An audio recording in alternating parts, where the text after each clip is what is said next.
はい、こんばんは。あ、こんばんは。はい。50セビーなんですけど、はい。マッサング2です。はい。で、マッサング2、年間多分3台ぐらいは組むのかな。はい。で、大体同業者に頼まれます。はい。大体同業者で。で、はい。俺ははい。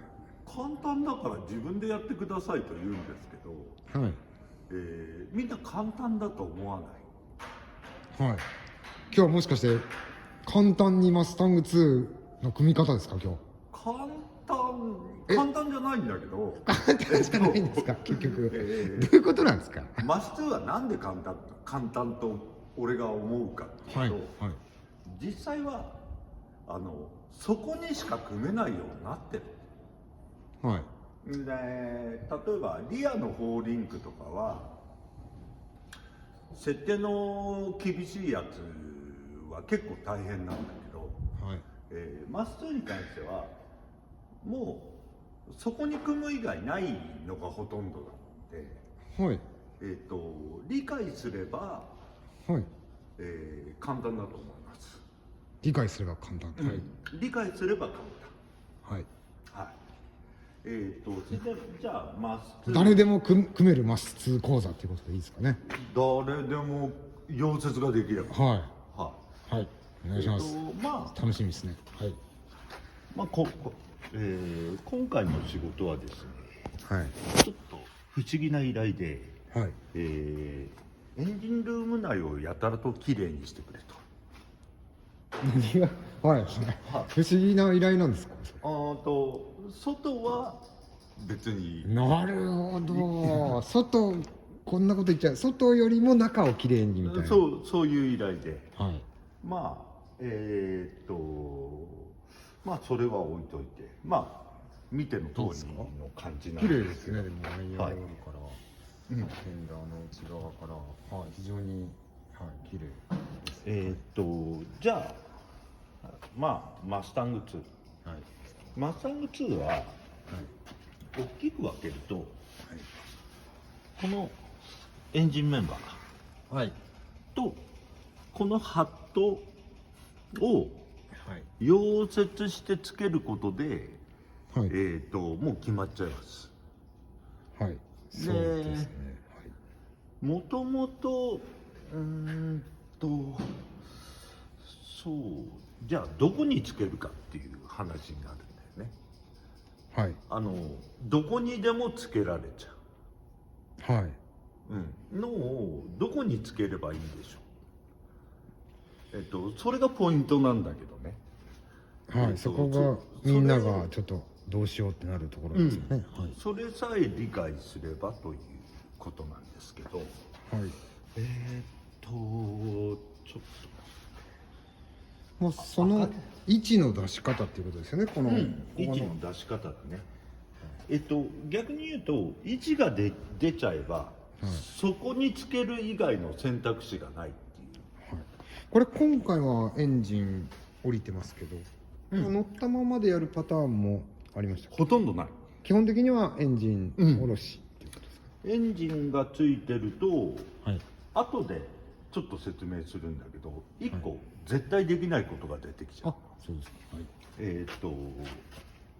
まずエンジンメンバーの位置ってどうやって出すのっていうことだけど、前後位置だよね。はい。前後位置。前後位置。前後位置。前後位置じゃあどうやって出すんだろう。マス2を組む前の足回はい。りがあるんだけど、はい。ロアアームセンター、ロアアームのボールジョイントセンタはい。ーを、ロアアームが水平の状態、はい。ロアーム水平。はい。この水平の状態っていうのが結構重要で、はい。まあロアアーム大体まっすぐ上がるようになってるんだけど、はい。上下すると、ずれていく可能性もあるんで、水平がライド、はいこれ大体足回りの基本なんで、はいロアーム水平がライドです。で、例えばこっちから見てもらうと、あそこに今ボールジョイントがある。はいボールジョイントの中央、はいまあ上から言って中央っていうのは難しいんだけど、はい中央これレーザービームでも分動でもどっちでもいいんだけど、中央から地面に、分動を落とすと仮定してください。はいでそれを右と左とはい2ポイントやって、それを線で結びます。はいまあそれが足回りの前後位置だっていうことになる。はいそれが新しく組まれたマス2のボールジョイントセンターと一致すればいいんですけど、まあ、基準点はロアームを並行した時のボールジョイントの位置、スピンドの下側の取り付け位置っていうことです。そうだね。はいでその位置が例えばこう下に線ができたとするじゃん。はい俺は即座にそれを今度フレームに移します。はいこれもレーザービームでもいいし、はいまあその施工時にフレームが水平に置いてあるっていうことが大事だけどね。はいまっすーは施工前に、車を水平に置かないとできません。はい水平はどこで見ればいいんですか？フレーム水平はね、これね、実はね、すごく難しくて、多くの場合は、はいメインレールの下の平らなところだったり、はいまあ車のデザインによるからロッカーパネルっていうのも正しくないかもしれないんだけど、主には、フレームのまあボディが降りてない時で言えば仮面かな。はいただシボレーの場合は、はいこの年式のシボレーは下がラウンド書いてるんでそこでは測れない。はいまあ水平であろう場所でいいわけですよね。そうだね。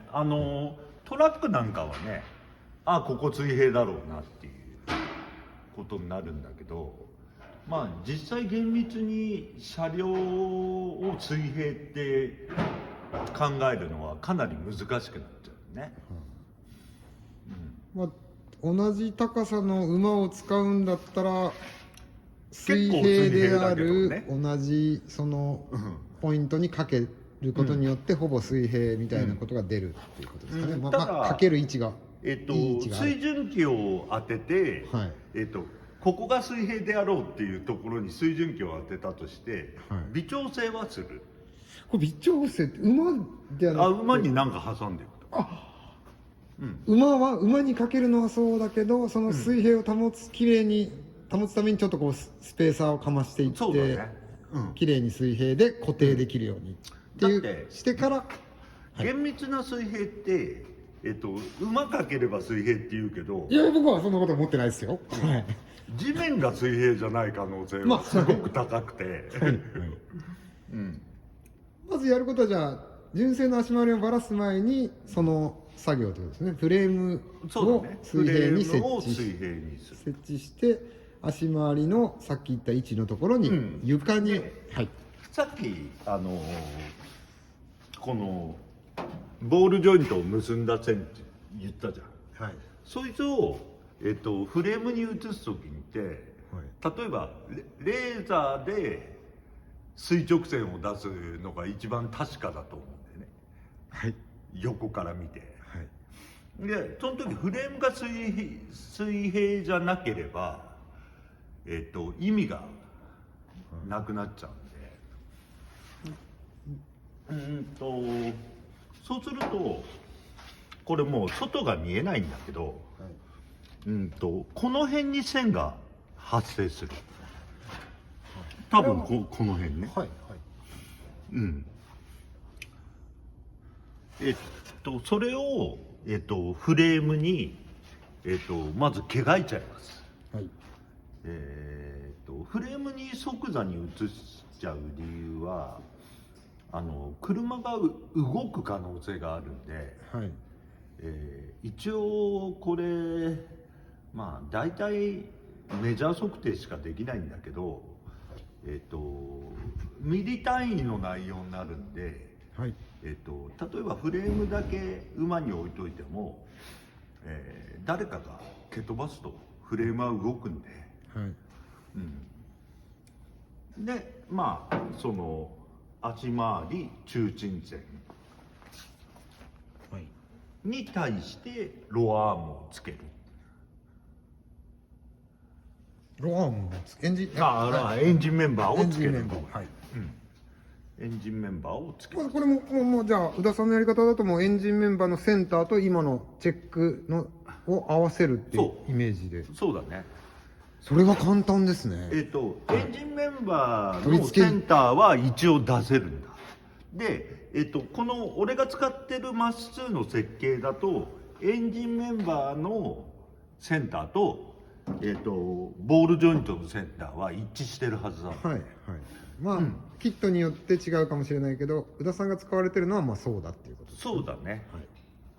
でもう一個、はい例えば今度こいつが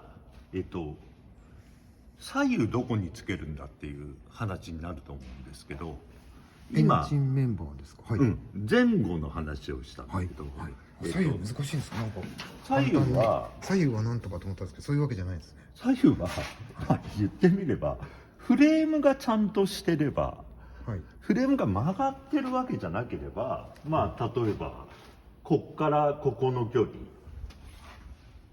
ギャップの位置ねとかを、揃えればいいんだけど、はいフレームのがとまあそのシンメトリーだった場合っていうことですよね。はいだと仮定してるんだよね。仮定してる話ですね。はいただこれ例えば1950年の車、何度ぶつかったかわからない、あとまあ70年以上経ったんですからね。ハイドロとか昔ついてて、はいフレームがよじれてるかもしれない、はいでそれはちょっと分かんなくなってくるんで、でもさっきの点のセンターはじゃダメなんですか。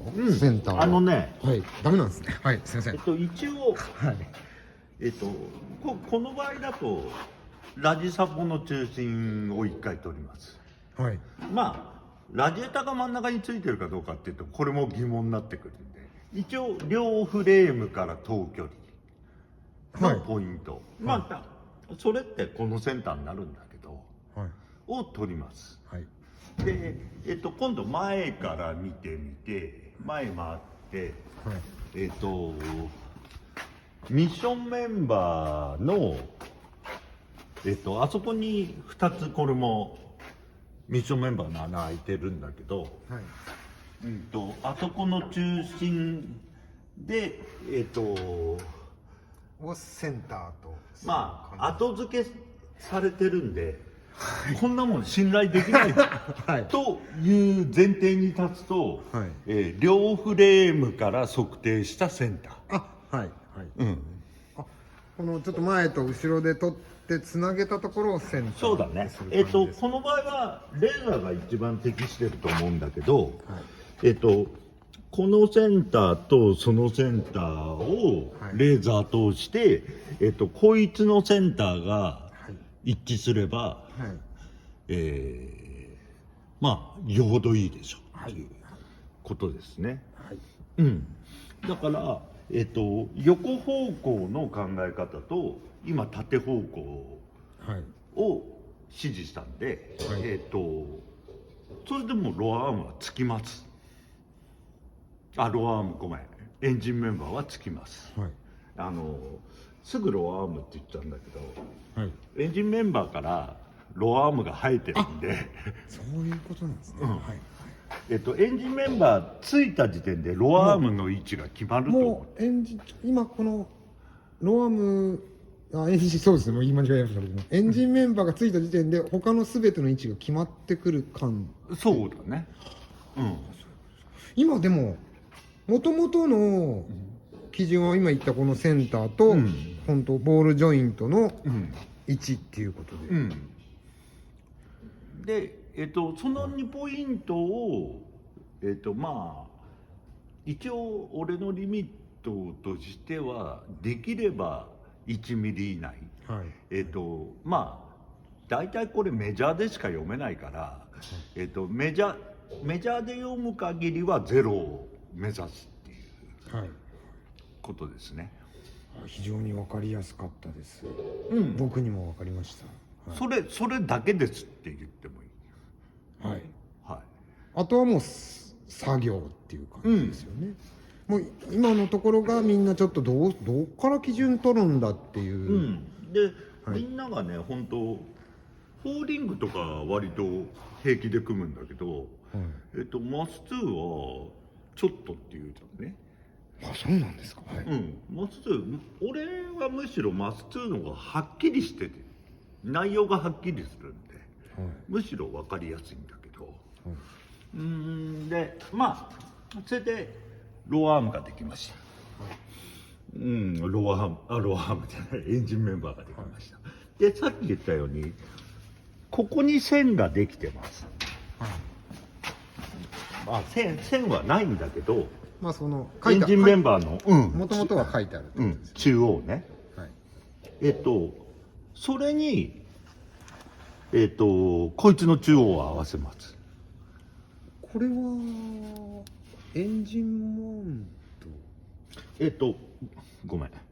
そっちのアッパーはいアッパーだね。はいで、これにローアーム、アッパーアームがついてくるもんで。はいこれはでもセンターじゃないみたいに見えるんですけどセンターですよ。センターですかうん。はい多分、これがキャスター角がここにすでに設定されてるじゃんね。で、これはこういう斜めのラインになる。はいここのセンターとここのセンターが一致した時に、こいつはこう寝てるもんではいセンターに見えない。なるほどちょっとなんかこうちょっと難しくなってきたんですけど大丈夫ですか斜めキャスター角がはいこれアッパーアーム、はいアッパーアームついてるじゃん。でアッパーアームってアッパーアームの場合はこう斜めに運動するんで、でこれを軸にして斜めに運動するんでこうねじれてるって言ったらいいのかな。はいこれはどうやって設定するキャスター角っていうのはどうやって設定するものこれはいだからさっきの前後位置を、そこのセンターうんキャスター角っていうのはもうキットからこういうふうに僕が使うやつはキットからキャスター角が出てる、そういうことですね、だもんでここの中央とここの中央を合わせる。すると、自動的にキャスター角がつくように、キットが、キャスター角をもう設定してくれてるっていうことですね、多少加工はするけど加工はするんだけど、なんかおすすめのキットなんか軽く教えてもらったりマス2だったらここのキットがおすすめかなとかあるんですかないんですねはいファットマンか TCI、安いのもあるじゃないですかああちょっとなんか安いの使わないんだ。いや全然はいファットマンかTCI TCI がおすすめっていうことで TCI がおすすめかもしれないな。今ファットマンよりも TCI の方がおすすめですか今今回はこれもファットマンなんだけど、ファットマンなんですね、はいファットマン組み慣れてるもんで、はいファットマンだけどはいこうやって組み方とか言ってるんだけど、初めからこういうのが左右違うところについてたりする。あ、すいません、理解できなかったです。左右違うところについてたりする。このハットに対してこのああ、バーがちょっとずれてたり、何の話、ファットマンが、あ、だから TCI のがちょっと、ファットマンちょっと作りにちょっとラフさがある気がするといそううだねことですかね。はい。まあ許容なんでしょうけどね、多分。あれいそんなことない。許容じゃないんで許容じゃないんですね。はい。ダメな時ははい一回切切り捨てますこれはダメだろみたいな時も。はい、それもあるんで、まあただアメリカ製、はい。これはアメリカにも流れちゃうけど、はい。そんなに俺は信頼しないんで、これはじゃあファットマンとアメリカのディスっていうことですね。大丈夫ですか？まあでも割とこうラフなところある時ありますよね。日本製に比べるとちょっとラフな。まあ、お前これどうせつけるんだからお前もうちょっと間違っても直せるだろ感じる時あります。はい。ここは実際アライメント調整する場所で、ああこれシムが結構入ってます。多少ずれてたとしても、はい。メーカーが作る車でもアライメントのためのシムはたくさん入ってるんで、なるほど。まあ調整幅に収まれば。収まればだね。はい。でまあこのアパームの付け位置を設定するときは、実際はさっきこの、エンジンメンバーを、要するに四角い箱をこう、なんていうかな、立方体のものだよね、をどの位置に合わせるかって言ったんだけど、なんかこいつも、四角い箱にしちゃいます。なるほど。考え方は、四角い箱にどうやってするかっていうと、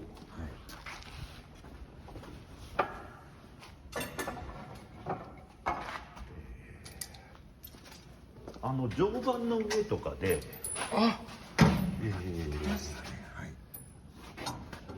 こいつね、こいつで、内と外からロックしちゃうんだよな。はい。それがこの2つ左右のものが、同じ角度で置かれた状態で、これを前後2本使って、いい寸法にロックしちゃいます。これはポイントのとこですね。はい、そうです。左右の、はい。ロックしたものをここに置く。一個一個置くんじゃなくて、ロックした箱の物体と考えてここに置きます。いいですね。はい。そうするとさっき前後位置はエンジンメンバーのセンターしかないって言ったじゃん。だからこれもそれに一致すれば前後ついちゃう。でもう一個さっきエンジンメンバーの設定の左右を振るときに、センターを出すって、そのセンターと、そのセンターここにレーザー光線が走ってると仮定してください。このロックしたもののセンターを出しとく。でそこからこっから結ばれたやつがここを通過してここを通過して、後ろを通過すれば、もうそれで以上です。伊藤さんじゃあ実際にレーザーのこうやつは使ってやられてる。建築とかで使うやつですよね。そうだね。線のどこに。でもまあ水糸でも別にいいっちゃいいんで。そうだね。だから本当はきっとそのレーザービームは車がちゃんとしてればあそこの水平に置かれてると仮定すればガラスのセンター通過してミラーの真ん中を通過するんじゃないかなと。違う場合もあるかもしれないけど車のセンター意外に難しいですもんね。難しいね、正確にミリ単位でって思うと、センターも、水平も考えてみると難しいよね、だけど、俺らもそんな特別な機材を使ってるわけじゃなくて、馬にシム入れたりとか、その程度で、あとは、レーザービームは使うけど測定は実際メジャーだもんで、でその程度のことなんですが、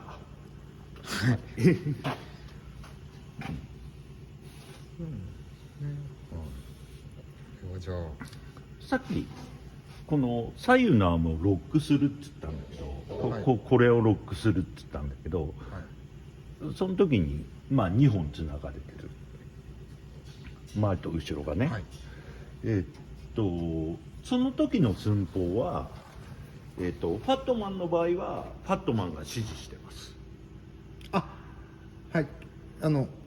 間隔の距離はもう規定のものがあって、そうお前好きに決めるんじゃないよっていう、このキットはこの間隔にしてくれっていう指示が、それもぶっちぎるけどね。変更する時もある。俺わざと短くしてるけどね。これはそのちょっとキャンバー角的なイメージちょっとつけたいなとか、一回指示通りに書いてたら、つけたらシムが全く入らない。調整幅がちょっとなかった。で最後シム調するものと仮定した時に、シム入れなくてもプラスになっちゃうと、調整が不可能だもんで、で指示された、さっき言ったように根本的に、アメリカ製を信用してないんで、そうね。で指示寸より5ミリぐらい中に入るようにしてるかな。だから片側 2.5 のキャパ、片側 2.5 ミリもでもちょこっとのでもほらそのワッシャーって2ミリぐらいじゃん。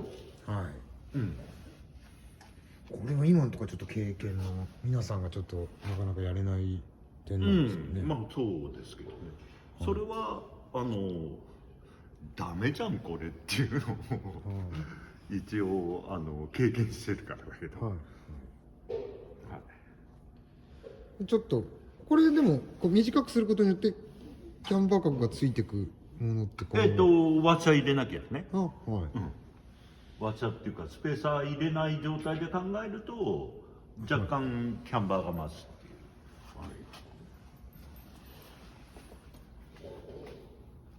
ていう、もうまっすぐ組めたみたいな感じですか。よく思いました。もう正確に言うと、ステアリングをつなげないといけないし、あれですけどね、ステアリングみんなちょっと嫌なとこだと思いますけどね。もうこれ綺麗にね、ケイズさんの熟練のそこまでいっちゃうと、エンジン今度宙吊りにして、エンジン入れて、でエンジンマウントの設定、当然旧エンジンマウントはなくなっちゃうんで、もしその時点でミッションメンバーが決まってれば、ミッションメンバーだけボルト入れてやって、あとはもうさっきと一緒、エンジン振るだけだもんで、クランクセンターがこのセンターと一致する。なるほど。エンジンもなんかエンジンの方がシビアじゃなくてもいいのかなみたいな。設定によっては、このまっすぐのキットって、足回りのことしか考えてないんで、はいはいはい場合によってはエンジン位置を低い方が有利だと思うと、はいそこをえぐります中央。もう少しそのメンバーの大体ここオイルパンと当たってるもんで当たるはい可能性が高いから、低くしたければ、オイルパンが当たる場合だともうそこをえぐるしかなくなってくる。エンジンまあそうだね、まあ、エンジン位置もまあミッションを基軸にまあ割と宇田さんなんてはちょっと下につけたりみたいなことをされるっていうケースバイケースで、はい水平から5度ぐらいまでの間かな。ああはいはい、角度としてはっていうことですか、基本的にはもう元ついてた位置にもう一回乗せるイメージで考える、ミッションメンバーが適正なところにあれば、はいだけど、例えばスラムとかでどうしてもミッションメンバー上げないといけない、はい上げないといけない場合だと今度ボディ削らないといけないとか、いろんな要素が出てくるんで、まあエンジン搭載角はまあ5度ぐらいまでかな、ものすごい立ってる人もいるけどね。エンジンが立ってるっていうことですね、はいでもエンジン搭載角そこまでシビアじゃないんじゃないかなと思うけどな。これはじゃあ一回下ろしたエンジンをもう一回乗せてマウントを作ってハンドル、でエクステンション、はい、よくあるパターンとしてこのステアリングジョイントの接合方法が、ヘダースと干渉するんだわ。ヘダースだったり、駅場に、ので、ステアリングジョイントは、最後に、その個体個体で、物を逃がすようにつける。難しい、簡単に言いましたけど今のとこ難しいとこなんじゃないですかこれは今2なんだけど、これが3の場合もあるじゃんね、複雑に屈曲させようとすると、3で、間に1回ベアリングの中継が入る。いやちょっとそれ複雑に屈曲させてハンドルが切れるのかなんか不安になっちゃう気持ちがあります。大体切れるんじゃない？大体切れますか？そんなよほど変な形になると、カクカクする感じがするけど、まあでも切れないことはないっていう。それはないと思うけどな。屈曲角がユニバーサルのキャパを上回ると多分カクカクするだろうね。はいそうです。です。はい。じゃあそういうことで皆さんマッチ自分で組んでくださいそうですね。ということで。今日も簡単にこれを見ればね、マスタング2誰でも組めるよっていう。かな。いやでも非常にわかりやすい。なのでさっき言った大まかには前後のポイントと左右のポイントをここしかないっていうところを決めちゃえば、実際できるんで、そうだね。最近はキットもしっかりしたものがっていうかそうでもないものがあるみたいです。ただ、さっき俺がここを結んでセンター取るっつったじゃん。これ根本的にこいつらの付け位置がもともと違ってたら、そいつを崩されちゃうよね。まあでも溶接機ともこれリフトじゃなくてジャッキでやる形ですよね。リフトでやる時もあるけど、水平をホールドしときたいんで、まっすぐの時は馬の場合の方が多い。リフトから落としちゃうかな。溶接機があってエンジンが下ろせればガレージでもできるんじゃないかぐらいの。できると思うね。ただまあそこそこ厚いものなんで、どうかな、いいと思うんだけど、器具のがより良いといえばより良いかな。はいまあでも自動車メーカーのフレームもほとんどミグでやられてるから、はいミグが悪いわけじゃないとは思うけどね。はいなんだろうな、溶接しながら溶けてるのがめちゃめちゃ確認できるぐらいだけどね。はいなるほどはいだからミグだと物としての強度が落ちるとは俺は思ってない。はい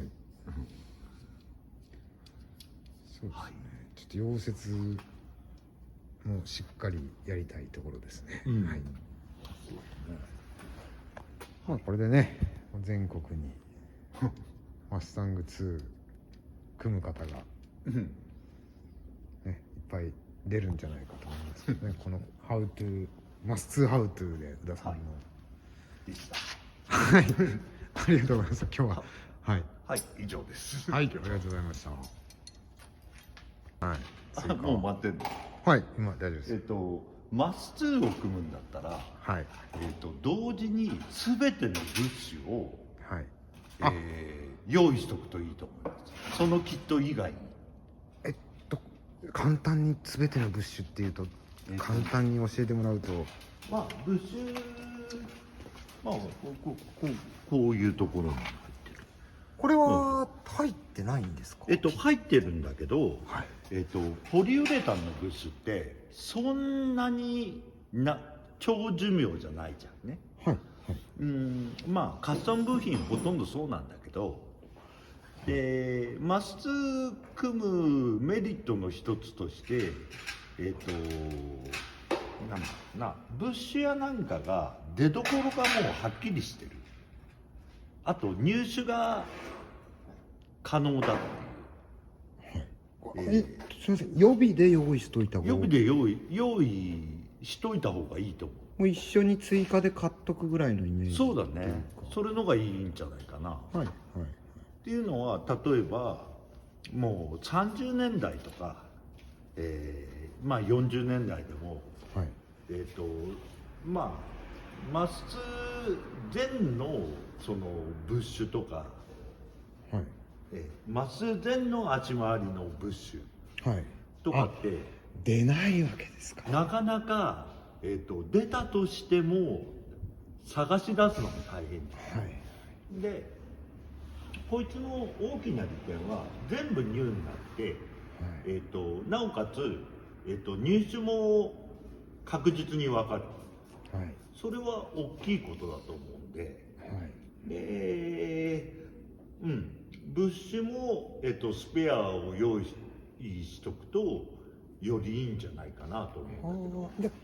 で別のところの物資を用意するんじゃなくてそのまあ使ってる物資の予備で買っとくといいよっていうことですねそれは多分、はい追加そのメーカーに対して追加オーダーで、はいブッシュ1セットって言えば、すぐに多分送ってくれるもんで、もちろん、それが破損するなり消耗してからでも、例えばこれだったらファットマンに、そのブッシュキットを要求すれば来るけど、頼んどいてもいいと思う。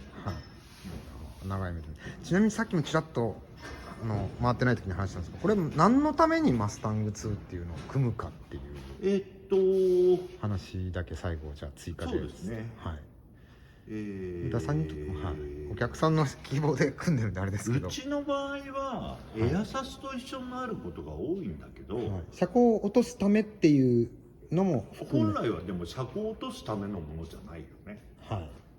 これは車高は落とせますけど簡単に。というのは、マス2を頼む時も、オプションとしてドロップスピンドルが選択できる。ありますね選択肢がいろいろありますよねそれから、このキットは、スーパーローっていう設定なんだけど、スーパーローって、エンジンメンバーが初めから高い。ローアーム取り付け位置が高いってことですねで、アッパーアーム取り付け位置も高い。これが2インチぐらいじゃないかなと思うんだけど、はいつまりそれを組む時点で、スーパーローで2インチ、はいドロップスピンドルで2インチはいっていうロワードを、はい部品を選択することだけで、はい4インチのロワードができるはいっていうことかな。一応あと、はい必ずディスクブレーキです。はいうん、まあその辺のドラムもアップデート。うん、そうだね。これ本来の理由もさっきアップデートっていうことでいいうん、ですよね、そうだね。はい、足回りの構造のアップデートもが本来の目的で、うん、さらに、車高も落としやすいっていう、あとね、これでかいと思う。ラックピン。そうですね古いタイプは、何でしたかね。まあギアボックス。ギアボックスギアボックスがいろんなとこついてて、はいで、なんだかこれだっていう状況になってるわけで。ギアボックスちょっと直すんだったらマス2みたいな方もいらっしゃる、だから、ラックピニオン化がもう自動的にされて、はいディスクブレーキ化も自動的にされて、アップデートで、はい場合によってはそのロワード量を稼げて、はい同時にエアサスも組んでしまうという。いいことずくねみたいな、マス2最高みたいな話になる。うん違うんですか。いいですよね、マス2最高。そうですね、はじゃあ実際乗ってみて、はいまっすぐ組んだ車を嫌っていうほど乗ってます。はい実際乗ってみると、はいいい言い方をすればカシッとします。カシッと、はいなんかね、ただ純正に比べて硬い感じがするかな。あ、そうですか。しなやかではないなっていう。まあエアサスの設定とも関係してくるけど、はいやっぱり純正ってみんなゴムブッシュじゃん。はいゴムブッシュのが吸収能力が高いと。はい。うん。これはウレタンブッシュ、ちょっと硬ポめのリウレタンだね。硬めのブッシュが入ってるっていう、そうだね。はいそういう面では、乗り心地はでもしっかりするな、車は。はい乗り心地はどう思う、石川？乗り心地マス2のうちはなんか若干手作りっぽい。わかんないですけど、若干カシッとするけど若干手作りっぽい、うん。ただ、手作りそうだな手作りですもんね。手作りだね。はいまあでもこれもうまっすぐ基本になっちゃうもんで、まあフルフレームっていう考え方もある。あ、はいだけど正直言って足回りに関して言えばフルフレームにはまっすぐが必ずついてるわけよ。はい。まあそのベストに近いフロント足回りの選択肢なんじゃないかと僕は思ってたんですけど、そうだね。宇田さんがちょっと首をかすげるんで心配になりましたけどいやいやそんなことはフレーム一から作る人が選択するフロント足回りでいいですよね。ははいいです。はい。でもはい、ということではい、ありがとうございました。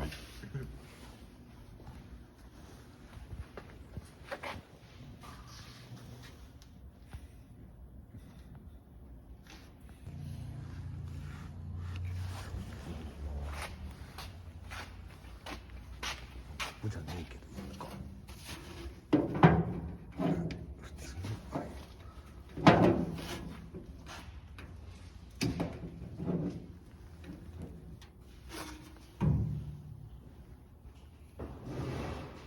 前方が空いてないと多分やりにくい。はい。まあでもイメージで